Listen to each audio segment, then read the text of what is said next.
오늘 본문에 보니까 우리를 구원하신 이유가 하나가 신의 성품에 참여하게 하려 합니다. 그렇게 말씀을 하십니다. 누차 이야기한 거죠. 하나님을 닮아가는 걸 하나님 제일 기뻐하십니다. 자녀는 부모 닮는 거죠. 우리가 하나님의 자녀가 됐기 때문에 하나님을 닮아가는 것을 성화라 그러고요.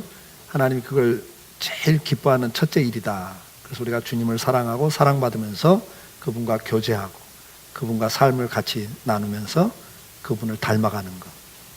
그분이 싫어하는 말, 그분이 싫어하는 행동, 싫어하는 생각들을 버리고 그분이 기뻐하는 것들을 이렇게 바꿔가는 것. 그래서 그분을 닮아가는 것. 그것을 하나님이 제일 기뻐하신다. 부부도 20년 이상 같이 살면 닮는다 그러잖아요. 사랑하는 부부는 닮습니다. 왜요? 상대가 싫어하는 말 안 하게 되고, 상대가 싫어하는 행동 안 하게 되고, 상대가 싫어하는 생각 안 하게 되고, 상대가 원하는 걸로 맞추다 보니까, 서로 맞추다 보니까 어때요? 말하는 폼새가 비슷해지고, 행동이 비슷하고, 생각하는 가치관이 비슷해요. 그래서 딴 사람들이 보면 닮았네 그러는 거죠. 왜? 말이 같고 행동이 같아가니까. 그게 사랑하는 관계죠. 사랑하지 않는 부부는 30년 살아도 안 닮아요. 왜요? 꼴도 보기 싫다 보니까 어떻게 닮겠어요, 여러분? 우리가 하나님을 사랑하고 주님과 교제하는 삶을 살면 그 성도는 자연스럽게 주님을 닮아가죠. 근데 그게 하루아침에 되지 않습니다. 오랜 시간을 이렇게 겪어가면서 닮아가는 건데, 우리가 이제 주님을 닮기 위해서 주님의 품성을 담자라는 주제에 30개 품성, 하나님의 품성 가운데 30개를 정리를 해서 한 달에 하나씩 우리가 훈련을 하고 있습니다. 이제 한 바퀴가 돌았고 이제 새롭게 시작하는데요. 다시 하나님의 가장 대표적인 속성, 품성, 진실하다. 하나님 진실한 분이다. 그래서 오늘은 진실이 주제입니다. 신명기 32장 4절에 보면 그는 반석이시니 그가 하신 일이 완전하고 그의 모든 길이 정의롭고 진실하고 거짓이 없으신 하나님이시니 공의로우시고 바르시다. 하나님이 어떤 분이냐? 완전하신 분이다. 그가 하는 일은 정의롭고 진실하다. 거짓이 없이 진실하신 분이다. 하나님을 이렇게 설명하죠. 하나님은 여러 가지 속성이 있는데 그 중에 진실하신 분이다. 시편 89편 14절 의와 공의가 주의 보좌의 기초라. 인자함과 진실함이 주 앞에 있나이다. 의로움이, 공의로움이 하나님의 가장 기본적인 속성이에요. 그래서 심판하시죠. 근데 그냥 그분이 공의로운 분이다로 끝나버리면 그 심판 앞에 살아남을 사람이 없어요. 저도 벌써 맞아 죽었죠. 저주받아 죽었어요. 근데 하나님은 인자하심이 있다. 그것 때문에 우리가 사는 것 같아요. 자비를 베푸셔요. 근데 진실하다 또 이야기를 해요. 시편 146편 6절 여호와는 천지와 바다와 그 중에 만물을 지으시며 창조주시다. 근데 그분은 영원히 진실함을 지키시는 분이다. 한때만 진실한 게 아니라 영원히 진실함을 지키는 분이다. 그렇게 이야기합니다. 그리고 그가 이 마음, 생각만 진실한 게 아니라 행하시는 일도 진실하게 하신다. 느헤미야 9장 33절 그러나 우리가 당한 모든 일에 주는 공의로우시고 공의로우시죠. 그와 동시에 뭐예요? 주께서는 진실하게 행하셨습니다. 우리는 항상 악을 행하고 진실하지 않죠. 주님 앞에 진실하지 않아. 근데 하나님은 항상 나한테 진실하게 행하셨습니다. 그렇게 말씀드려요. 시편 33편 4절에서는 이렇게 말씀해요. 여호와의 말씀은 정직하며 그가 행하시는 일은 다 진실하시다. 거짓이 없이 행하신다. 그분이 지금까지 많은 믿음의 선배들에게 행했던 것이 다 진실하게 행하셨고 거짓이 없이 했어요. 오늘 나에게도 진실하게 행하시는 분이시다. 그렇게 이야기를 하는 겁니다. 시편 111편 7장 7절 8절에 그의 손이 하는 일은 진실과 정의이며 그의 법도는 다 확실하니 영원무궁토록 정하신 바요 진실과 정의로 행하시는 바다. 하나님의 그 속성을 아주 대표적인 속성이 하나가 공의로움이에요. 정의로움. 또 하나가 진실이다. 이게 두 가지를 계속 반복적으로 많이 쓰죠. 하나님이 어떤 분이냐? 공의로우시면서도 진실하신 분이다. 그렇게 이야기를 한단 말이죠. 창세기 21장 1절 2절에 보면 여호와께서 말씀하신 대로 그래요. 여호와께서 말씀하신 대로 사라를 돌보셨고 또 여호와께서 말씀하신 대로 사라에게 행하셨으며 사라가 임신하고 하나님이 말씀하신 시기가 되어 노년에 아브라함에게 아들을 낳으니 그래요. 여러분 계속 뭘 이야기해요? 하나님 말씀하신 대로 그대로 하시는 분이다. 말씀을 하셨고 그 말씀하신 대로 행하셨고 그 말씀하신 대로 응답을 다 하셨다. 그 이야기죠. 마태복음 5장 18절에 이렇게 말씀을 해요. 진실로 너희에게 이르노니 천지가 없어지기 전에는 율법의 1.1획도 결코 없어지지 아니하고 다 이루리라 그래요. 하나님은 말씀하시죠. 말씀하신 다음에 그대로 다 이루신다.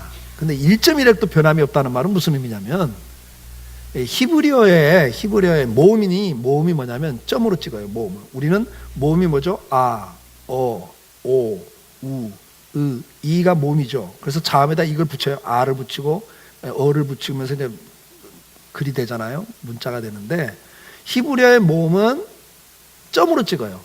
점을 한 개 찍는 게 있고 두 개를 찍는 게 있고 세 개를 찍는 게 있어요. 근데 요거에 점이 하나가 찍히냐 두 개가 찍히냐 세 개가 찍히냐 해서 단어 의미가 달라져 버리거든요. 근데 이 점 하나가 세 개 찍은 걸 두 개 찍고 세 개 찍었는데 잉크가 좀 없어갖고 안 찍혔어. 그럼 단어가 달라져 버려요. 의미가 달라져 버리거든요. 그만큼 히브리어에서 점이 중요해요. 근데 지금 이 말씀하는 거예요. 하나님의 말씀은 1점, 그 점 하나도 결코 없어지지 않고 그대로 하신다. 그만큼 하나님 말씀하신 대로 행하시는 분이다. 그걸 이야기하는 겁니다. 하나님 우리를 그렇게 만드셨어요. 진실하게 만들었어요. 근데 죄가 들어오면서 우리가 거짓된 사람으로 바뀌었죠. 고린도후서 11장 3절에 보면 뱀이 그 관계로 하와를 미혹한 것 같이 너희 마음이 그리스도를 향하는 진실함과 깨끗함에서 떠나 부패할까 두려워하노라. 우리가 이 사탄에 의해서 그 거짓말에 속아서 선악과를 따먹고 오늘도 계속 마귀는 우리에게 거짓말을 해서 진리를 떠나게 해요. 부패하게 만들어요. 진실하지 않게 만들어요. 우리가 진실하게 하면 손해볼 게 참 많거든요. 희생해야 될 게 참 많거든요. 그래서 마귀는 옆에 속삭여. 너 손해보지 마. 너 바보 되지 마. 너 자존심 지켜야 되잖아. 그러려면 거짓말 할 수밖에 없어. 마귀는 우리에게 계속 거짓말을 하도록 만들죠. 그렇게 되지 않도록 조심해라 그러죠. 요한복음 8장 44절에 보니까 너희는 너희 아비 마귀에게서 났으니 너희 아비의 욕심대로 너희도 행하고자 하느니라. 그러니까 마귀가 우리에게 자꾸 속삭이는 말은 뭐예요? 네 욕심대로 해. 네 욕구를 충족시켜. 네가 네 욕구를 충족시켜. 그러기 위해서는 남의 가정 깨는 것도 괜찮아. 아내 속여, 남편 속여. 그리고 네 욕구대로, 네 정욕대로. 네가 사랑해? 그러면 뭐 간음해도 괜찮아. 그건 사랑이야, 로맨스야. 다 속여요, 여러분. 그래서 결국은 어떻게 해요? 이 마귀에게 속아요. 마귀는 처음부터가 살인을 하게 해요. 가인에게 야 동생 죽여. 살인자예요.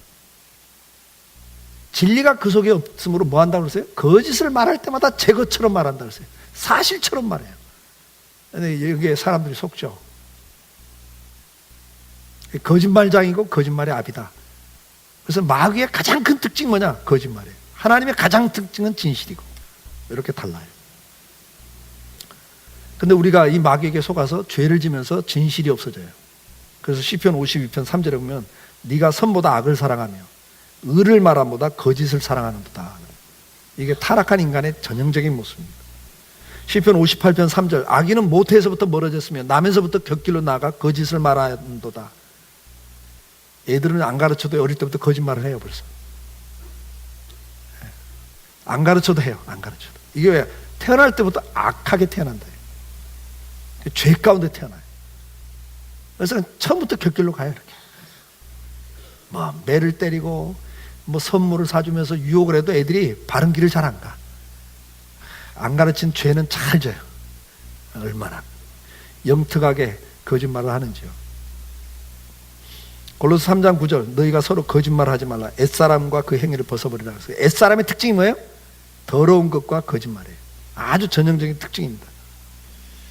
그래서 에레미야 9장 5절에 그들은 각기 이웃을 속이며 진실을 말하지 아니하며 그들의 혀로 거짓말하기를 가르치며 악을 행하기에 지치거늘 그래.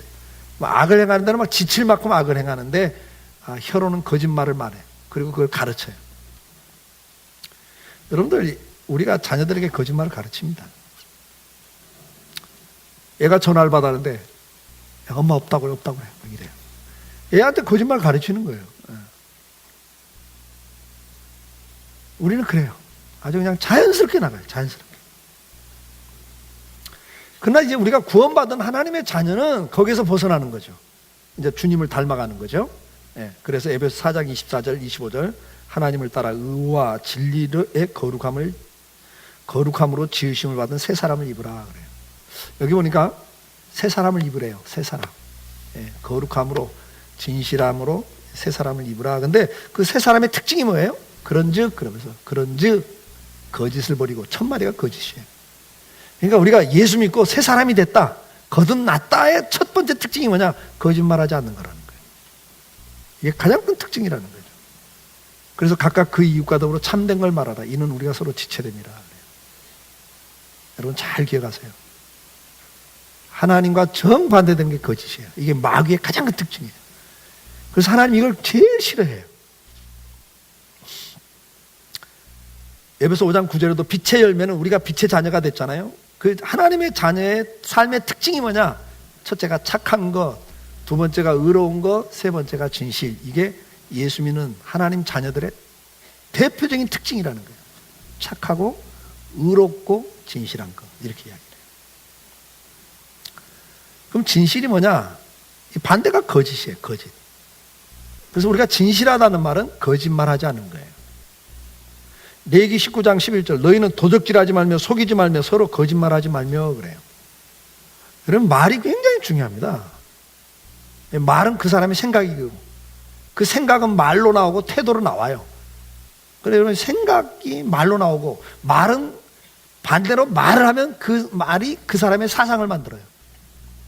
여러분 자꾸 말하면 그게 내 뇌에 영향을 줍니다. 그래서 그것이 내가 돼요. 인격이 돼요. 그래서 제가 말에 대한 설교를 여러 번 했잖아요. 말이 그만큼 중요해요. 그 사람의 생각이 말이 되고 행동이 되고 동시에 말이 그 사람의 사상을 만들고 행동을 만들어요. 이게 같이 돌아가요. 그래서 여러분들이 어떤 말하고 사느냐는 굉장히 중요합니다. 날마다 비판적 말하는 사람이 긍정적인 삶을 사는 거 보셨어요? 날마다 더러운 말하는 사람이 깨끗한 삶을 사는 거 보셨어요? 남을 무시하고 멸시하는 말하는 사람들이 존경받는 삶 사는 거 보셨어요? 절대 없습니다, 여러분. 자기가 말한 대로 인생이 돼요. 말은 그만큼 중요한데 특히 거짓말은 하나님이 제일 싫어하는 거예요. 레위기 19장 12절 너희는 내 이름으로 거짓 맹세하로 내 하나님 이름을 욕되게 하지 말라. 신명기 5장 20절 내 이웃에 대하여 거짓 증거하지 말라 그래요. 하나님이요 거짓말하지 말라는 걸 수없이 이야기해요. 그리고 거짓말하는 걸 하나님이 얼마나 싫어하는가를 잠언 12장 19절 진실한 입술은 영원히 보존되거니와 거짓 혀는 잠시 동안만 있다 그랬어요. 거짓말해가지고 얻는 이익들, 거짓말해서 지키는 자존심, 명예, 사실대로 말하면 명예가 잃어버리죠. 그 자리에서 쫓겨날 수도 있잖아요. 그래서 거짓말하죠. 그래서 그 자리를 지켜요. 자존심을 지켜요. 근데 그게 오래 못 간다 그래 하나님은. 잠언 12장 22절 거짓 입술은 여호와께 미움을 받아도 진실하게 행하는 자는 그의 기뻐하심을 받는다. 왜? 하나님이 이걸 미워한대요. 왜? 하나님 제일 싫어하는 게 거짓말이에요. 그래서 하나님 미워해. 그러니까 그 사람이 잘 될 수가 없어요. 잠언 19장 9절 거짓 증언은 벌을 면하지 못할 것이요 거짓말을 뱉는 자는 망할 것이니라. 망한대요. 하나님 심판하는 거예요. 제일 싫어하는 죄이기 때문에.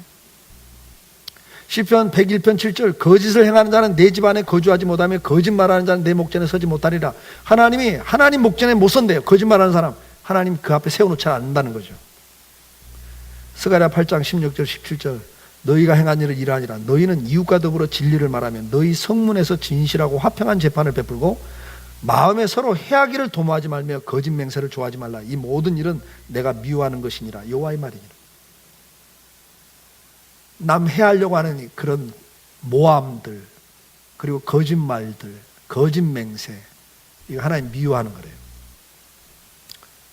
시편 5장 6절에도 거짓말하는 자들을 멸망시키리이다. 여호와께서는 피 흘리기를 즐기는 자와 속이는 자를 싫어하나이다. 수없이 이야기를 해요, 여러분. 하나님 정말 싫어하고 미워하는 게 뭐냐? 거짓말하는 거예요. 남 속이는 거예요. 계시록 21장 27절 무엇이든지 속된 것이나 가증한 일 또는 거짓말하는 자는 결코 그리로 들어가지 못하되. 천국에도 못 들어간다 그래, 거짓말하는 자. 계시록 22장 15절 개들, 점술가들, 음행하는 자들과 살인자들과 우상숭배자들과 거짓말 좋아하며 지어내는 자는 다 성 밖에 있으리라. 천국에 못 들어간다는 거예요. 말을 지어내고 거짓말하는 사람들, 모함하고 헐뜯고 깎아내리고 말을 지어내고 만드는 사람들, 이게 다 하나님이 천국에 못 본다까지 이야기를 해요. 여러분, 거짓말 하나님 제일 싫어하는 거다 꼭 기억하고요. 근데 우리 문화는 거짓말하는 문화가 있어요. 속이는 문화가 있어요. 일제 식민지를 살았잖아요. 사실대로 말하고 사실대로 하면 다 뺏기거든요. 그래서 먹고 살기 위해서, 안 뺏기기 위해서는 거짓말을 했다고요. 남북 전쟁을 했잖아요. 6.25 전쟁이 있었잖아요. 낮에는 국방군이 들어오고 밤에는 인민군이 들어와요. 낮에는 태극기 흔들어야 밤에는 인공기 흔들어야 살았다고요. 솔직히 말하면 죽어야 돼요. 그래서 회색 분자가 돼야 돼. 그래야 살아남아. 그러니까 우리는 민족의 그 역사가 문화를 만드는 건데, 그 역사 속에 뭐예요? 사실을 말하면 죽어야 되고 뺏겨야 되니까. 그래서 거짓말하는 게 지혜, 삶의 지혜라고 생각하는 문화를 갖고 있어요. 거짓말을 너무 쉽게 해요. 이거 잘못된 문화입니다, 여러분. 하나님께서 복을 안 줘요, 여러분. 진실은 뭐냐? 겉과 속이 같은 거다 그랬어요. 미가서 6장 11절에 저울 추를 가지고 속이지 말라. 이게 정량입니다 하면서 양을 속이지 말라. 이게 겉과 속이 다른 거죠. 요한일서 3장 18절은 이래요. 자녀들아, 우리가 말과 혀로만 사랑하지 말고 행함과 진실함으로 하자 그래요. 그러니까 말로는, 혀로는 내가 너 사랑해, 내가 너 좋아해. 그런데 뒤에 가서는 모함하고 헐뜯고 깎아내려요. 시편 5장 9절에 이렇게 말해요. 그들의 입에 신실함이 없다 그래요. 그들의 말이 믿을 수가 없다. 그들의 심중이 심히 악하며 그들의 목구멍은 열린 무덤 같고 그들의 혀로는 아첨하나이다. 그러니까 속으로는 악을 품고 있으면서 겉으로는 아첨한만. 시편 12장 2절 그들이 이웃에게 각기 거짓을 말하며 아첨하는 입술과 두 마음으로 말하는도다. 마음으로는 두 마음이 있어요. 예, 미워하는 마음. 근데 앞에서는 아첨해요. 칭찬해줘요. 속으로는 미워하면서 겉으로는 사랑하는 척해요. 앞에서는 칭찬하면서 뒤에서는 비판해요. 비방해요. 깎아내려요. 거짓된 거예요. 유다서 1장 16절에 보면 교회 안에서도 이 사람들은 원망하는 자며 불만을 토하는 자며 그 정욕대로 행하는 자라. 그 입으로 자랑하는 말을 하며 이익을 위하여 아첨하느니라 그랬어요. 교회 안에서도 사람들에게 아첨을 해요. 돈 빌려주고 뭐 도와주고 그러면서 자기 사람을 만들어요. 자기가 옳은 일을 한다고 자랑하는 말을 해요. 근데 실은 뭐예요? 원망하고 불만을 토하는 자들이다 그래요. 그러니까 실은 속은 원망과 불만을 토하면서 부정적인데 겉으로는 이게 교회를 위한 거야. 나는 교회를 사랑해. 그런 사람들에게 아첨해 사람을 자기 편 만들어서 그걸 동조하게 만든다. 근데 그게 하나님은 다 아신다 그 말이에요. 그 본심을 알아. 네가 정말 사랑하니? 네가 정말 나를 사랑하고 교회를 사랑하냐? 그럼 정말 교회를 사랑하는 게 뭘까? 하나님 물으시는 거거든. 근데 너는 아니야. 너는 사실은 원망하고 불만을 토하면서 너 잘났다고 하는 사람이야. 너 교회 사랑하지 않아. 그 이야기를 하는 거거든. 우리가 여기서 또 한 가지 지킬 게 있어요. 뭐냐면 이 진실과 거짓말하지 않는 것과 솔직한 것과 좀 달라요. 어떤 사람은 그래. 나는 솔직해. 난 거짓말하지 않아. 솔직해. 그래서 자기 말하고 싶은 거 다 하고 싶은 행동 다 해. 근데 그게 상대를 아프게 하고 상대를 힘들게 하고 상대를 손해를 끼쳐 피해를 주는 일이야. 그러면 그거 잘못된 거예요. 그건 이기주의예요. 자기중심인 거예요. 그건 솔직한 게 아니라 이기주의. 하나님 뭐라고 그래요? 사랑하라 그러거든요. 사랑은 배려하는 거예요, 여러분. 수없이 이야기했어요. 사랑은 뭐예요? 다른 사람을 인정하는 거예요. 그 사람이 나와 다르다는 걸 인정하고 존중하고 그 다음 배려하고 섬기는 게 사랑이라고 그랬잖아요. 근데 난 배려하지 않고 나 하고 싶은 말 다 해. 그러면서 난 진실해? 난 솔직해? 그건 솔직한 게 아니에요. 굉장히 이기적인 거라는 걸 꼭 기억하세요. 그러니까 거기로 그렇게 잘못 가면 안 돼요. 진실하다, 거짓말하지 않는다 그래갖고 막 사실대로 말해, 뭐 사실대로 해. 근데 상처 줘? 그만 아니에요. 잘못되는 거예요. 이것도 여러분들이 좀 같이 생각하시면서 넘어가셔야 되고. 그래서 여러분, 이 앞과 뒤가, 속과 끝이 다른 걸 하나님이 싫어해요. 내 마음속 진실한 걸 그대로 여러분들이 살기를 주님이 기뻐하신다는 거 꼭 기억하시면 좋겠고요. 사람들을 대할 때도 그렇게 대하는 게 좋아요. 자, 그 다음에 진실은 뭐냐? 성실함. 성실함이에요. 성실함이라는 것은 꼼꼼히 하면서 형식적으로나 대충 하지 않는 거죠. 골로새 3장 22절에 이렇게 말씀을 해요. 종들아, 모든 일에 육신의 상전들에게 순종하되 사람을 기쁘게 하는 자와 같이 눈가림만 하지 말고 오직 주를 두려워하여 성실한 마음으로 하라. 이제 이건 일터에 가서 일할 때, 직장에서 직장생활 할 때 이야기거든요. 경영주가 까다로운 사람, 자기밖에 모르는 사람, 그래서 막 실컷 일은 시키고 이익을 자기가 다 가져가고 직원들에게 조금 주는 사람. 이럴 때 우리가 어떤 마음이 생겨요? 나도 적당히 일해. 일 잘해봤자 소용도 없어. 알아주지도 않아. 제대로 평가도 안 해주고 제대로 보상도 없어. 그러니까 나도 적당히. 그러지 말라는 거예요. 경영주가 그런다 할지라도 지금 네가 하는 일이 뭐냐 이게. 하나님이 나한테 건강과 생명과 재능을 주셔서 그 일을 하게 하는 거거든요. 그래서 여러분, 직장은 주의 일이라고 생각을 하셔야 돼요. 하나님이 나한테 맡긴 일이죠. 그러니까 하나님이 나한테 맡긴 게 가정, 일터, 교회잖아요. 이 세 가지가 우리 삶의 축이거든요. 그래서 교회와 가정 그리고 일터 세 가지를 우리에게 준 거거든요. 하나님이 만들어준 거란 말이에요. 그러면 일터도 주의 일이에요. 그러니까 눈가림을 하지 말고 주님을 두려워하면서 성실하게 해래요. 그러니까 사장 보고 일하지 말고 누구 보고 일해라? 주님 보고 일하라. 이게 주의 일이다.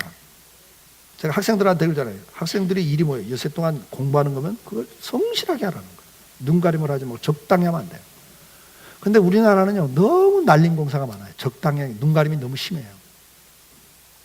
겉은 멀쩡한데 속은 부실 공사해 놓으니까 막 무너지고, 깨지고. 우리가 뭘 제품을 하나 생산할 때도 성실하게 해야죠. 불량식품 만들면 안 되죠. 겉은 막 번지르르한데 속은 그냥 유효기간 지난 거, 그 다음에 안 좋은 거 갖다 집어넣어가지고 막 색소 집어넣고 그런 건 천연 제품이라고 그러고 이러면 안 되죠. 예수 믿는 사람들이 그러면 안 돼요. 세상 사람들은 그래요. 왜? 자기 이익을 위해서는 거짓말 잘해요. 마귀가 그렇게 하라고 그러거든요.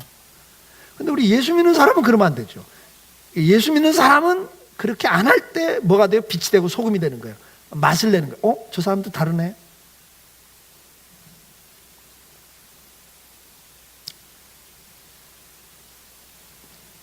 우리의 약점이죠. 눈가림을 하는 거. 제가 독일 가서 문화적 충격을 받았다고 여러 번 고백을 했잖아요. 90년이니까 지금으로부터 25년 전입니다. 25년 전에 독일 갔을 때 제일 문화적 충격이 뭐냐, 기독교 문화를 그때 제가 처음 접한 거예요. 그러니까 저도 4대쯤 있지만은 기독교 문화가 없어요.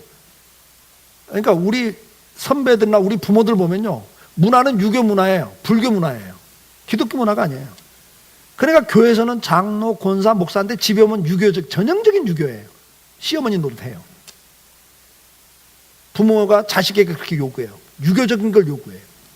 성경적 가치관이 아니거든요. 그러니까 우리는 문화가 없는 거예요. 왜? 기독교 역사가 짧으니까 이게 문화가 안 되거든요, 아직은. 그게 삶이 되는데 삶이 안 돼 있는 거예요. 이게 지금 한국 기독교인의 약점이거든요. 그래서 문화는 앞에서 말한 대로 그런 일제 식민지, 그 다음에 6.25 전쟁을 통해서 거짓이 삶의 지혜. 눈가림으로 하는 게 자연스러운 거예요. 근데 독일 가니까 아니에요. 그 기독교 국가가 있거든요. 이 기독교 문화가 있는 거예요. 제가 안경 이야기 했잖아요. 25년 전에 독일 갔으니까 독일 그러면 광학, 광학이 최고 앞서가는 나라니까 렌즈를 잘 만드니까 여기서 내가 안경을 하나 맞춰가야 되겠다고 이제 동네에 있는 안경점을 갔단 말이에요. 시력 검사를 쫙 하고 렌즈 제가 쓰고 있는 안경을 쫙 검사하더니 그냥 가라는 거예요. 그래서 깜짝 놀라고 왜요? 그랬더니 이 생물체, 눈은 생물체고 이 광학은 사람이 만든 건데 이 광학이 생물체를 100% 정확히 맞출 수가 없다고. 근데 지금 당신이 쓰고 있는 안경은 너무 정확하게 맞춘 거라요. 우리도 이렇게 맞추기가 쉽지 않대요. 너무 잘 맞고 있는 안경이니까 그냥 가래요. 저는 그게 충격이었습니다. 지금도 우리나라는 외국 사람 관광객들 막 바가지 씌우는 택시 뭐 날마다 뉴스에 나오잖아요. 외국 그러면 그냥 완전 바가지 씌우잖아요. 봉. 얼마든지 비싼 거 팔아먹을 수 있는데 그냥 가래요. 그냥 가래요. 믿어지지가 않죠. 저게 충격이었습니다, 사실. 그래서 미안해서 선글라스라도 그럼 하나 맞춥시다니까 그것도 거기 가서 맞추래요. 당신 한국에서 맞췄다니까 그 사람한테 맞추래요. 정확히 맞추겠다. 하루는 제가 스케줄이 없어서 하루 종일 집에 있었는데요. 내가 머물던 그 친구 집 앞에 100년 된 건물 기와 지붕을 이제 바꾸는 거예요. 기와를 바꿨는데 마이스터라고 그러죠. 감독이에요. 전문가가 딱 와서 아침에 작업 지시 딱 해요. 그리고 그냥 가요. 또 딴 현장 가요. 그리고 저녁에 와서 확인만 해. 하루 종일 내가 한번 지켜봤는데요. 중간에 담배 피고 커피 마시면서 이렇게 일을 안 하고 있는 건 못 봤어요, 제가. 나중에 내가 친구한테 물었어요. 독일에서 공부하는 친구한테 물었어요. 야, 얘들 어떻게 작업 시간 그대로 일을 열심히 하던데 왜 이러냐, 이 사람들. 우리 같으면 일용직 근로자 써보면 알거든요. 안 보여. 그냥 뭐 찾아보면 저 구석에 가서 담배 피고 졸고 있고 그래요. 어떻게든 일을 안 하려고 그래요. 근데 물어봤죠. 그때 막 그게 우리는 막 저도 예배당 짓고 나갔으니까 날림공사 막 눈에 띄게 날림공사를 하거든요. 물어봤어요. 이 사람들 왜 이러냐? 그러니까 이 사람들은 자기가 하루 8시간 약속했으면 그대로 약속을 최선을 다해 지킨다는 거예요.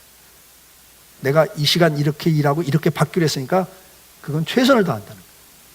중간에 커피 마시고 담배 피고 없대요. 근무 시간 철저히 지킨대요. 누가 보든 안 보든. 그게 저한테는 충격이었어요. 지금 성경 그 이야기를 해요. 기독교는 그렇게 사는 거예요. 성실하게 하라는 거예요. 눈 가는 걸 하지 말라는 거예요.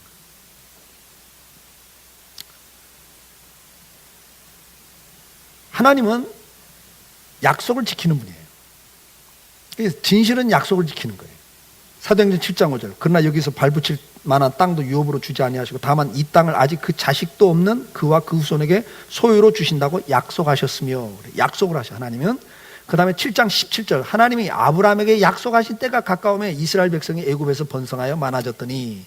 사도행전 13장 24절. 하나님이 약속하신 대로 이 사람의 후손에게서 이스라엘을 위하여 구주를 세우신 곧 예수나. 고린도서 1장 20절. 하나님의 약속은 얼마든지 그리스도 안에서 이해가 된다. 아니오가 없다는 거예요. 하나님은 말씀하셨으면 그대로 약속을 다 지킨다는 거예요. 그러니까 너희도 그렇게 해서 하나님께 아멘하고 영광을 돌리래요. 이해하라는 거예요. 약속을 했으면 이해하라는 거예요. 히브리서 6장 17절은 이렇게 말씀해요. 하나님은 약속을 기업으로 받는 자들에게 그 뜻이 변하지 않음을 충분히 나타내시려고 그래요. 이게 무슨 말이냐면 하나님은 약속한 걸 그대로 지킨다는 걸 충분히 드러내기 위해서 수많은 믿음의 선배들에게 약속을 지킨 걸 성경에 기록해 놨다. 지금 그 이야기예요. 하나님은 절대 거짓말하지 않는다. 그리고 그것을 보증으로 누굴 통해 보여줘? 믿음의 선배들. 아브라함, 이삭, 야곱, 요셉.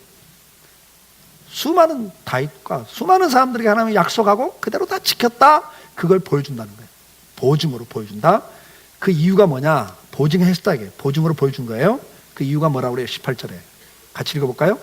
이는 하나님이 거짓말하실 수 없는 이 두 가지 변하지 못한 사실로 말미암아 앞에 있는 소망을 얻으려고 피난처를 찾는 우리에게 큰 안위를 받게 하려 하십니다. 무슨 이야기예요? 하나님이 약속한 데 그대로 다 했지. 그거 봐. 그리고 그걸 믿고 너도 흔들리지 마. 이 세상을 살아가면서 하나님은 약속한 대로 지키시는 분. 합력하여 선을 이루시고 내가 죽을 때까지 나를 인도하시는 분. 생사목을 주관하시는 분. 그거 믿고 너 안위를 받아라. 흔들리지 마라, 그 이야기예요. 그러니까 하나님은 뭐예요? 정확하게 약속을 지키는 분. 앞에서도 말씀드린 마태복음 5장 18절 1.1핵도 변하지 않고 뜻이 변하지도 않고 그대로 다 이루신다? 이거 믿으라는 거예요. 그리고 너도 그렇게 닮으라는 거죠. 자, 우리는 약속을 지켜야 되는데 어떤 약속을 지켜야 됩니까? 고린도서 9장 5절 그러므로 내가 이 형제들로 먼저 너희에게 가서 너희가 전에 약속한 연보를 미리 준비하도록 권면하는 것이 필요한 줄로 생각해. 이렇게 준비하여 참 연보답고 억지가 아니다. 민수기 30장 2절 사람이 여호와께 서원하였거나 결심하고 서약하였으면 깨트리지 말고 그가 입으로 말한 대로 다 이행할 것이니라. 신명기 23장 21절 내 하나님 여호와께 서원하거든 갚기를 더디하지 말라. 내 하나님 여호와께서 반드시 그것을 내게 요구하시리니 더디면 그것이 내게 죄가 될 것이니라. 신명기 23장 23절 내 입으로 말한 것은 그대로 실행하도록 유의하라. 무릇 자원하는 애물은 내 하나님 여호와께 내가 서원하여 입으로 언약한 대로 행할지니라. 우리가 약속을 지켜야 하는데 첫째 하나님과의 약속을 지키라는 거예요. 우리가 세례받을 때 하나님께 약속하고 세례받았어요. 내가 이제부터 하나님의 자녀로서 살겠습니다. 그래서 주의를 지키고 11조 생활을 하고 기도 생활을 하고 봉사하겠습니다. 약속했으면 지키라는 거예요. 성령께서 우리 마음에 소원을 주셔요. 야, 이처로 너 이렇게 해라. 하나님 이렇게 응답하지 않고 신약 시대는 이제 이 교회 은혜 시대는 성령 하나님 우리 안에 오셔서 우리 안에 어떻게 한다고요? 소원을 준다 그랬어요. 이렇게 해야 되겠구나. 너 이렇게 해라. 이런 소원을 준다고요. 그럼 그 소원을 가지고 하나님 나 이렇게 하겠습니다. 이렇게 내가 소원했으면 하나님께 약속했으면 더디게 하지 말고 빨리 해라. 그 더디게 하는 건 죄다. 불순종이다. 그러니까 우리가 하나님과의 약속을 지키셔야 돼요. 그게 진실한 거예요. 아, 이래서 안 돼요. 이런 형편이 안 돼요. 그러지 말라는 거예요. 네가 입으로 말했으면 하나님과 약속했으면 그걸 그대로 빨리 해라. 우리가 약속을 지켜야 하는데 첫째 하나님과 약속을 지켜야 되고 그 다음에 아모스 1장 9절에 보니까 여호와께서 이와 같이 말씀하시되 두로의 서너 가지 죄로 말미암아 내가 그 벌을 돌이키지 아니하리니 두로를 심판하겠다. 그러면서 무엇 때문에 심판하냐니까 그들이 그 형제의 계약을 기억하지 아니하고 모든 사로잡은 자를 에돔에 넘겼습니다. 너하고 나하고는 평화조약을 맺어놓고도 막상 전쟁이 일어나니까 포로 잡은 걸 다른 민족에게 넘겨버렸다. 두로가 너 약속을 지키지 않았어. 사람과 맺은 약속. 그래서 내가 그걸 너 심판할 거야 이러신단 말이에요 지금. 그러니까 우리가 약속을 지키는 데는 첫째 하나님과 두 번째는 사람과 맺은 약속을 지키셔야 돼요. 그 약속을 지키지 않으면 그게 죄래요. 하나님이 심판한대요. 이 정도까지 말씀을 한단 말이에요 지금. 그러니까 우리가 약속을 지킬 때는요 손해보는 게 참 많아요. 내가 희생을 해야 돼요. 어느 때는 명예를 잃어버려야 돼요. 약속을 지키기 위해서는 명예를 잃어버려야 돼요. 어느 때는 자존심을 내려놔야 돼요. 어느 때는 경제적인 손해를 봐야 돼요. 약속을 지키기 위해서는. 그러니까 우리가 약속을 지키지 않는 이유가 뭐죠? 대부분 다 손해보는 것 때문에 약속을 안 지키잖아요. 어느 때는 명예, 자존심, 물질, 어떤 포지션. 사실대로 말하면 그 포지션에서 쫓겨나야 되거든요. 어떤 때는 거짓말을 하죠. 하나님은 다 안다는 게 그거예요. 그 오래 못 간다. 앞에서도 말씀드렸죠. 너 그렇게 지켜봤자 그 자존심, 그 명예, 그 지위, 그 포지션, 그 재물 오래 못 가. 잠깐이야. 왜? 내가 심판한다. 그러니까 우리가 하나님 앞에서요 약속을 지키는 건 하나님과의 약속뿐만 아니라 사람과의 약속도 지켜야 된다는 거죠. 제가 그 다솜이 이야기를 여러 번 했어요. 대학교 1학년 딱 들어갈 때 통행금지를 했거든요.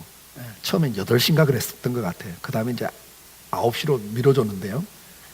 한 학기를 다니더니 어느 날 와서 따지더라고. 아빠, 내가 왜 이 약속을 지켜야 돼? 왜 나한테는 통행금지가 있어? 내 친구들 가운데, 대학생 가운데 통행금지는 한 명도 없어. 그러면서 하는 말이, 아빠, 인간관계 하나도 안 돼. 지금 대학교 1학년 돼가지고 이제 친구들도 사귀고 해야 되는데 학교에서 공부 끝나고 친구들이랑 저녁 먹고 나면 자기는 차 한잔 마실 시간에 일어나야 되는데 왜? 8시까지 집에 들어오려면 신촌에서 집에 들어오려면 버스 타고 와야 되니까 자기는 저녁 먹고 일어나야 되는데 친구들은 차 한잔 하자는데 자기는 일어나 나오려니까 친구 관계 다 깨진다는 거예요. 내가 왜 이래야 되냐. 그래서 제가 그때 2가지 이유를 이야기했어요. 첫째, 가족이란 서로가 희생하는 게 가족이다. 아빠 엄마가 너를 위해서 희생하고 사는 것처럼 너도 아빠 엄마를 희생하는 게 있어야 가족이다. 만약에 너는 희생하는 게 없고 우리가 너만을 위해 산다면 우리는 노예다. 그건 가족이 아니야. 패밀리가 아니야. 가족은 서로 희생을 해야 돼. 엄마 아빠가 너를 위해서 희생하는 게 많대.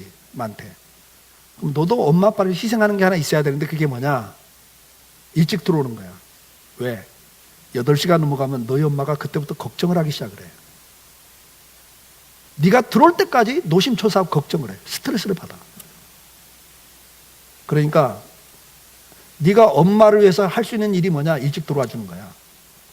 그러니까 시간을 정해놓고 들어와 주면 너희 엄마가 안심을 해. 그러니까 이거 하나 너는 희생을 해야 되겠다. 안 그러면 오늘부로 독립을 해야 돼. 네가 가족이 아니야. 네 인생 네가 알아서 살아. 좀 강하게 이야기를 한 거죠. 근데 사실이에요, 여러분. 가족은 서로 희생해야죠. 그 다음 두 번째, 아빠가 너한테 마지막 훈련 시킬 수 있는 게 약속을 지키는 훈련. 왜? 아빠가 살아보니까 정말 중요한 게 뭐냐? 약속을 지키는 거야. 왜? 부부지간에도 내가 당신만 사랑하겠습니다 그랬으면 끝까지 사랑하고 사는 게 쉽지 않아요. 절대 쉽지 않아요, 여러분. 언젠간 미움이 생기고 언젠가는 회의감이 생기고 언젠가는 불신이 생기고 그럴 때도 끝까지 그 약속을 지켜가는 거. 결혼은 약속이거든요. 살아보니까 절대 쉽지 않아요. 약속을 지킨다는 것. 하나님과도 약속을 지키는 거 절대 쉽지 않고 사람과도 약속을 지키는 게 절대 쉽지 않아. 그러나 이것처럼 중요한 게 없어. 아빠가 살아보니까 그래. 정말 중요한 건 약속을 지키는 거야. 근데 아빠로서 내가 너한테 마지막 인생의 훈련, 너 이제 대학 졸업하면 아빠를 떠나는 거니까 결혼하는 게 부모를 떠나는 거지만 그래도 현실적으로는 대학 졸업하면 거진다 부모를 떠나니까 너 대학 졸업하기 전에 아빠가 마지막 너한테 인생의 훈련 시킬 거 이거라고 생각한다. 그러니까 좀 받았으면 좋겠다. 너 이 약속 지키려면 네가 얼마나 많이 희생하는 거 아빠도 알아. 그러나 그걸 지켜가는 거 훈련이 필요해. 그때 다솜이가 그때 그걸 받아들여 줬어요. 여러분, 진실이라는 건 약속을 지키는 거예요. 그리고 이것은 그냥 되지 않아요. 훈련이 필요해요. 이번 한 달 이래서 우리가 훈련하는 겁니다. 디모데전서 4장 6절에서 8절에 뭐라고 그래요? 경건에 이르기를 연습하라 그랬어요. 육체 연습은 약간의 유익이 있다. 우리가 육체 연습을 하죠. 운동도 하고 어떤 공부도 하고 훈련도 하고 기술도 습득하기 위해서는 반복해서 훈련하죠. 연습을 해야 되는 거예요. 연습 없이 되는 게 없잖아요. 그 육체 연습은 약간의 유익이 있다. 여러분이 전문 지식을 갖고 전문 기술자가 되고 운동을 하고 이건 육체의 유익이 돼요. 약간의 유익이 있는 거다 그건. 그러나 경건에 이르는 연습은 범사에 유익하다 그랬어요. 그러니까 여러분 정말 우리가 연습해야 될 건 경건의 훈련인데 주님 닮아가는 요거예요. 이번 한 달 거짓말하지 않으려면 참 힘듭니다. 하나 해보자 이거예요. 10번 하던 거 한 6번으로 줄여보자. 이렇게 시작해도 좋아요. 내가 한 달에 거짓말 한 20번 하는 것 같다. 그럼 이번 달에는 내가 한 10번만 하자. 아니면 뭐 12번만 하자. 뭐 이런 식으로 해서 줄여보자는 거예요. 아시겠죠? 그 다음에 이렇게 이제 속과 겉이 다르게 우리가 태도를 취하고 말하고 살았다면 이제 앞으로는 좀 진실하게 하자. 그 다음에 성실, 약속을 지키는 거. 이것도 의도적인 의식과 노력이 필요해요. 그래야 그게 습관이 되고 그게 여러분의 삶이 돼요. 자, 이번 한 달 다른 거 없습니다. 요거 하는 거예요. 자, 거짓말하지 않는 것, 겉과 속이 같은 것, 성실한 것, 눈 가리무리 하지 않고 성실하게 하는 것, 그 다음에 약속을 지키는 것, 이 네 가지 가운데 여러분 각자가 달라요. 어떤 건 잘 되고 어떤 건 안 되는 게 각자가 다릅니다. 이 시간에 우리 잠깐 기도하면서 내가 좀 안 되고 있는 거 붙잡고 기도하세요. 하나님, 이번 한 달 요거 좀 더 집중 훈련하기를 원합니다. 그래서 내가 주님 닮아가기를 원합니다. 그래서 좀 하나님의 응답과 역사를 체험하는 성도가 되기를 원합니다. 이렇게 우리 잠깐 기도할까요? 기도.